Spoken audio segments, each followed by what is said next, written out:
طور پر دارالامان سکھر سے لاپتہ ہونے والی لڑکی غلام زہرا مہر اچانک منظر عام پر آ گئی۔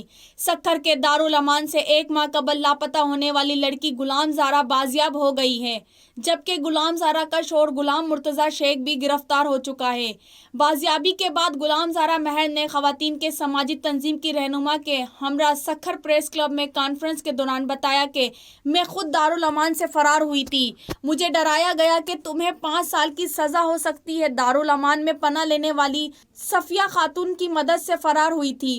خاتون نے مزید بتایا کہ میرے والدین شادی کے لیے راضی نہیں تھے، جس پر وہ غلام مرتضیٰ شیخ کے ساتھ عدالت کی اجازت سے پسند کی شادی کی تھی۔